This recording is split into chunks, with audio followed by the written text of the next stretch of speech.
नमस्कार दोस्तों, मतपत्र के इस YouTube चैनल पर आपका स्वागत है और मैं हूं आपके साथ दुष्यंत चोपड़ा। आज फिर से कुछ चर्चा महाराष्ट्र पर हो जाए और चर्चा की शुरुआत करते हैं पंकजा मुंडे से। कौन है ये पंकजा मुंडे? आप जानते हैं? नाम सुना है आपने? कहाँ रहती है, क्या करती है पंकजा मुंडे? क्या चीज है पंकजा मुंडे? आप कहेंगे थंबनेल और वीडियो के टाइटल में तो कुछ और है, योगी जी का जिक्र है, तो फिर ये पंकजा मुंडे कहां से आ गई? दोस्तों, पंकजा मुंडे इस समय चर्चा का विषय बनी हुई है और इसका रिलेशन पूरी तरह से हमारे वीडियो के टाइटल के साथ है, इस थंबनेल के साथ है। आप देखिए, सारे सोशल मीडिया की अगर आप बात करें, आप डिफरेंट बहुत सीनियर जो जर्नलिस्ट हैं, यूट्यूबर्स हैं, आप उनकी बात कर लीजिए, टीवी चैनल्स की बात कर लीजिए, सब जगह पंकजा मुंडे की चर्चा है कल से। कारण उन्होंने एक इंग्लिश न्यूज़पेपर को एक इंटरव्यू दिया और उस इंटरव्यू में उन्होंने वही बात दोहराई जो कुछ दिन पहले अजीत पवार ने बात बोली थी कि बटेंगे तो कटेंगे, ये नारा महाराष्ट्र के लिए नहीं है। पंकजा मुंडे का कहना है कि मेरी राजनीति कुछ अलग तरह की है और ये जो बटेंगे तो कटेंगे इस टाइप की राजनीति महाराष्ट्र में नहीं हो सकती। उनका कहना है कि this is suitable to that land. You know what is that land? Uttar Pradesh. यानी कि महाराष्ट्र तो जैसे भारत का हिस्सा है ही नहीं, महाराष्ट्र तो कहीं और स्विट्जरलैंड में बसता है और उत्तर प्रदेश भारत का हिस्सा है। यानी दैट लैंड में तो बटेंगे कटेंगे चलेगा, महाराष्ट्र में नहीं चलेगा। अरे भाई पंकजा मुंडे जी, आप मतलब ना 3 में ना 13 में, यानी कि चर्चा में आने के लिए आप कुछ इस तरह का बयान दे रही हैं, या फिर जो एक भाजपा और खासतौर से अभी इस समय जो आदित्यनाथ योगी जो उत्तर प्रदेश के मुख्यमंत्री हैं, वो जो उनका एक जिसको कहना चाहिए एक इस तरह से नेशन वाइड पूरे भारतवर्ष में जिस तरह से उनकी एक्सेप्टेंस और उनका एक्सेप्टेबिलिटी फैक्टर बढ़ा है, वो कमाल का है। तो उन योगी जी की जो एक्सेप्टेंस फैक्टर बढ़ा है, एक्सेप्टेबिलिटी फैक्टर बढ़ा है, उसके खिलाफ जो लेफ्ट लिबरल कबाल और एंटी संघ, एंटी मोदी, एंटी योगी जो मीडिया और बाकी डीप स्टेट और दूसरे लोग जो काम कर रहे हैं, क्या पंकजा मुंडे उनके कहने में या उनके इन्फ्लुएंस में आ गई हैं क्या? अजीत पवार तो भाजपा के बांधे हुए गले के ढोल हैं, ये मैं पहले भी अपने वीडियो में कह चुका हूं। उन्होंने इस बारे में बोल दिया, कोई बात नहीं, समझ में आती है। उन्होंने भाजपा के को अंधेरे में रख के नवाब मलिक को खड़ा कर दिया, बात समझ में आती है। उन्होंने भाजपा को ब्लैकमेल करके नवाब मलिक की बेटी को खड़ा कर दिया, ये भी बात समझ में आती है। अब वो खुद अपना चुनाव जीतेंगे या हारेंगे, इसके ऊपर एक क्वेश्चन मार्क बहुत बड़ा लगा हुआ, ये बात भी समझ में आती है। लेकिन ये पंकजा मुंडे जो कि भाजपा के परिवार में ही पली हैं, बड़ी हैं, भाजपा के भूतपूर्व जो नेता थे, जो स्वर्गीय गोपीनाथ मुंडे उनकी बेटी हैं, यानी कि चांदी का चम्मच लेकर पैदा हुई, जिन्होंने आप अपना कहीं कुछ धरातल पर कुछ संघर्ष करके किस मुकाम को हासिल नहीं किया, वो पंकजा मुंडे जो कि 2019 में यही महाराष्ट्र की भाजपा सरकार में कैबिनेट मंत्री हुआ करती थी, उसके बावजूद वो अपनी पारिवारिक परली की सीट हारती हैं विधानसभा का चुनाव। भाजपा उनको लोकसभा लड़ाती तो वो लोकसभा हार जाती हैं। उसके बावजूद भी उनके पिता के पार्टी में योगदान को ध्यान में रखते हुए, या कहिए चलिए राजनीतिक समीकरणों को भी ध्यान में रखते हुए, पार्टी उन पर फिर से कृपा करती है। मैं यूज कर रहा हूं ये वर्ड, पार्टी उनके ऊपर कृपा करती है और उनको एमएलसी बनाती है। आज पंकजा मुंडे अपने नाम के आगे से मुंडे हटा दें या फिर अपने पिता की धाती जो परंपरा वो लेकर चलती है उसको थोड़ा सा साइड में रख दें, तो वो एक कॉरपोरेशन का, एक वार्ड का चुनाव जीतने की हैसियत नहीं रखती। वो पंकजा मुंडे कहती हैं कि बटेंगे तो कटेंगे, ये महाराष्ट्र में नहीं चलेगा। और मैं बोलती है, मैं इस तरह की राजनीति नहीं करती। अरे तो भाई मत करो ना पंकजा जी, घर पर जाओ, बैठो आराम से। लेकिन आज मुद्दा ये नहीं है दोस्तों कि पंकजा मुंडे ने क्या कहा, आज मुद्दा ये नहीं है कि अजीत पवार ने क्या कहा। मुद्दा ये है कि ये बटेंगे और कटेंगे, बटेंगे तो कटेंगे, बटोगे तो कटोगे, एक रहोगे तो नेक रहोगे, एक न रहोगे तो सेफ रहोगे। ये नारे ने जो झारखंड और महाराष्ट्र इन दोनों चुनावों में जो कमाल का एक असर डाला है जनमानस के ऊपर, आम मतदाता के ऊपर, इस नारे का उद्घोष करने वाले, इस नारे को निर्मित करने वाले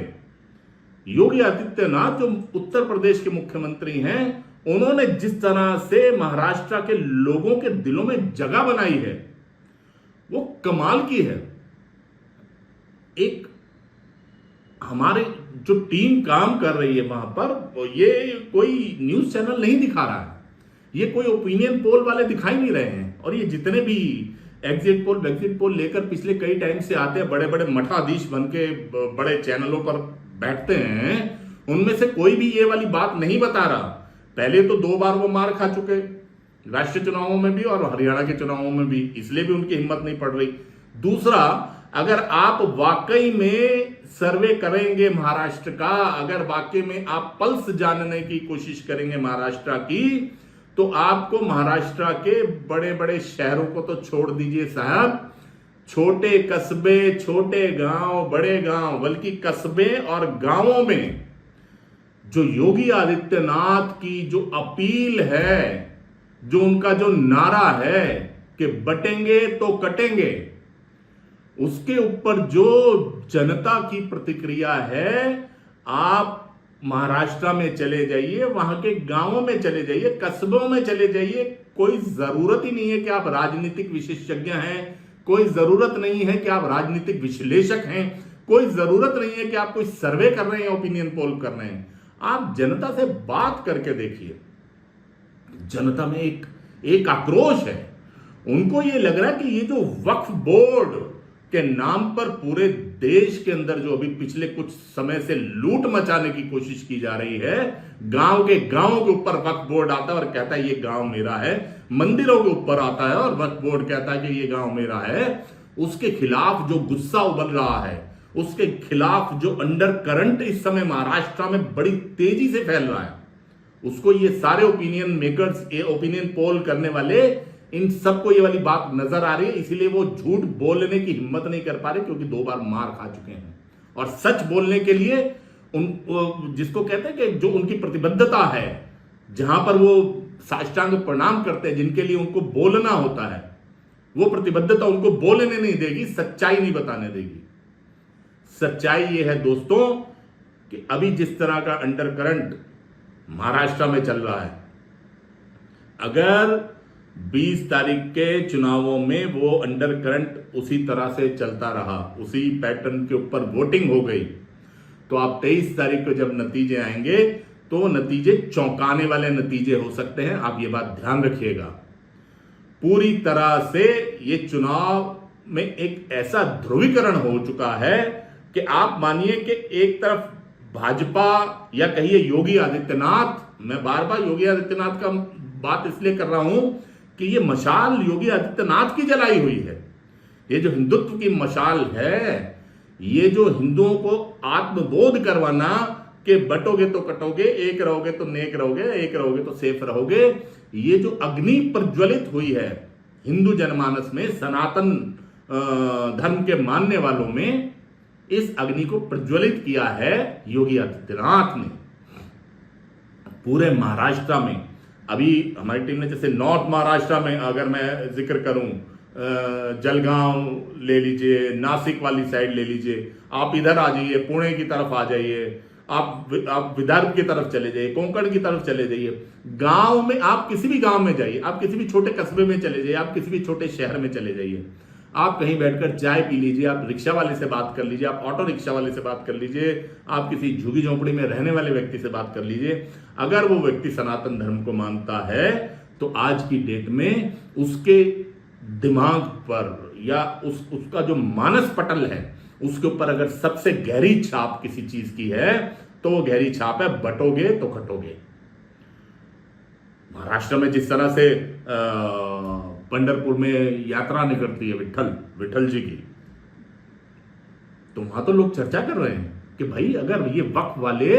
इसी तरह से सभी जगहों पे कब्जा करते रहे तो कर को आकर अगर इन्होंने हमारे मंदिरों पे भी दावा ठोक दिया और कोर्ट उनका कुछ नहीं कर पाया, तो हमारी अगली पंढरपुर की यात्रा भी निकलेगी या नहीं निकलेगी? ये डर, ये चर्चा, ये एक फियर फैक्टर सनातन धर्मावलंबियों के दिलो दिमाग पर छाया हुआ है। ये एक ऐसा अंडर करंट है जहां पर कि हिंदू जनमानस को यह समझ में आ गया है कि ये जो नारा योगी आदित्यनाथ ने दिया है, बटोगे तो कटोगे, ये किसी को धमकी का नारा नहीं है, ये किसी खून खराबे का नारा नहीं है, ये इस चीज का आह्वान नहीं करता कि सरतन से जुदा की तरह का कोई हिंसक नारा नहीं है कि अगर आपने हमारे धर्म की निंदा करी, हमारी ईश निंदा करी तो हम आपको काट डालेंगे। ये सिर्फ नारा क्या कहता है हिंदुओं को कि हिंदुओं एक हो जाओ। आपको याद होगा कि 100 साल पहले जबकि देश में इसी प्रकार के हालात चल रहे थे, तो जब एक जोत जलाई थी जो आज बहुत बड़ी मशाल बन चुकी है, ज्वाला बन चुकी है, आरएसएस की डॉक्टर हेडगेवार जी ने 1925 में 100 साल उसके होने वाले, उसी के पैटर्न पर उन्होंने जिस तरह से हिंदू जन जागरण के लिए राष्ट्रीय स्वयंसेवक संघ की स्थापना करी थी, उसी पैटर्न पर एक इलियासी साहब, अगर आपको ध्यान हो, मेवात का जो हरियाणा का एरिया है, उन्होंने स्थापना करी थी तबलीगी जमात की। और तबलीगी जमात का जो करना धरना है या जो उनकी हरकतें हैं वो कोविड के समय पर आप देख चुके हो। उसका नारा क्या था जानते हैं? उसका नारा क्या था? उसका नारा था ए मुसलमानों मुसलमान बनो। यानी कि वो मुस्लिम समाज जो कि हिंदू समाज के साथ, सनातनियों के साथ मिलजुल कर रह रहा था, या जो कहीं ना कहीं एक मध्यमार्गी सोच वाला मुसलमान परिवार था, उनको रेडिकल बनाने के लिए, उनको पूरी तरह से कट्टर मुसलमान में परिवर्तित करने के लिए ये नारा तबलीगी जमात ने गढ़ा था, ए मुसलमानों मुसलमानों बनो। लेकिन साहब, बिना किसी के गढ़े योगी आदित्यनाथ ने जो नारा दिया है कि बटोगे तो कटोगे, उस नारे को आगे एक्सटेंशन महाराष्ट्र की गांव की और कस्बों की जनता ने दे दी है। और वो वहां पर ये कह रहे हैं कि हिंदुओं हिंदू बनो, हिंदुओं हिंदू बनो, हिंदुओं हिंदू हो जाओ। यानी कि योगी आदित्यनाथ एक इतना बड़ा फैक्टर बनकर उभरे हैं महाराष्ट्र के चुनाव में कि जो एक छोटी सी शुरुआत उन्होंने हरियाणा में करी थी, जहां पर उन्होंने इस नारे को कहा था पहली बार, या उससे पहले भी कहा, उन्होंने कहा था बांग्लादेश के परिप्रेक्ष्य में कि वहां हिंदुओं का जिस तरह से नरसंहार हुआ। लेकिन महाराष्ट्र और झारखंड में के चुनाव में, विशेष रूप से महाराष्ट्र की जो मैं बात करूं, वहां पर जो चीज एक अंडर करंट की तरह वहां पर हो गई है, तो मैं फिर इस बात को रिपीट कर रहा हूं, मैं स्ट्रेस देकर कह रहा हूं इस बात को। आप याद रखिएगा कि आने वाली 23 तारीख को अगर महाराष्ट्र से बहुत चौंकाने वाले नतीजे आए तो आपको हैरान होने की जरूरत नहीं। ये योगी आदित्यनाथ का दिया हुआ ये मूल मंत्र है, जिसको कि अब देवेंद्र फडणवीस भी पूरी तरह से अपने हाथ में लेकर, अपने कंधों पर लेकर इसको आगे बढ़ रहे हैं। और पूरे, जिसको कहना चाहिए कि एक ऐसी इमेज वो अपनी क्रिएट करने की कोशिश कर रहे हैं कि जिस तरह से योगी आदित्यनाथ ने एक स्टांस लिया, जिस तरह से हेमंत बिस्वा शर्मा ने एक स्टांस लिया अपने प्रदेशों में, एक वैसा ही स्टांस, एक वैसा ही अपना एक मार्ग चुना है देवेंद्र फडणवीस ने। और ये मार्ग निश्चित रूप से भाजपा को एक बड़ी जीत की ओर ले जा सकता है, ऐसा मेरा भी मानना है, ऐसा दृष्टिकोण मीडिया की उस टीम का भी मानना है जो इस समय फील्ड में महाराष्ट्र में काम कर रही है और गांव-गांव की और कस्बों की हमें खबर दे रही है। महाराष्ट्र चुनाव के ऊपर हम इसी तरह से नजर बनाकर रखेंगे। और एक बात आपको और सूचना देना चाहूंगा, इस बार 20 तारीख को दृष्टिकोण मीडिया द्वारा किया गया जो वहां पर रिपोर्टिंग होगी, एग्जिट पोल होगा, उसको मतपत्र न्यूज के मतपत्र.com के इस यूट्यूब चैनल के ऊपर हम 20 तारीख की शाम को 6 बजे आपके सामने लेकर आएंगे। हम किसी चैनल की तरह ये दावा नहीं करते कि हमारा एग्जिट पोल सबसे तेज होगा, सबसे पहले हम आंकड़े आपके सामने लाकर रख देंगे, लेकिन एक तथ्यात्मक रूप से और एक तार्किक रूप से आंकड़ों के साथ हम 20 तारीख को जब चुनाव होगा तो एक एग्जिट पोल आपके सामने जरूर लेकर आएंगे। आपसे निवेदन है कि आप उस दिन भी हमारे साथ जुड़िए, और अगर आप आज ये चैनल देख रहे हैं, आप ये वीडियो देख रहे हैं, आपको इसका कंटेंट पसंद आया तो आप कृपया वीडियो को लाइक कीजिए, शेयर कीजिए, और साथ ही मतपत्र न्यूज के इस YouTube चैनल को सब्सक्राइब जरूर कीजिए। साथ वाले बेल आइकॉन के बटन की घंटी का बटन जरूर दबाइए, ताकि हमारे हर आने वाले वीडियो की सूचना सबसे पहले आप तक पहुंच पाए। आपको ये वीडियो कैसा लगा, आपके कमेंट्स का इंतजार रहेगा। बहुत बहुत धन्यवाद दोस्तों, थैंक यू।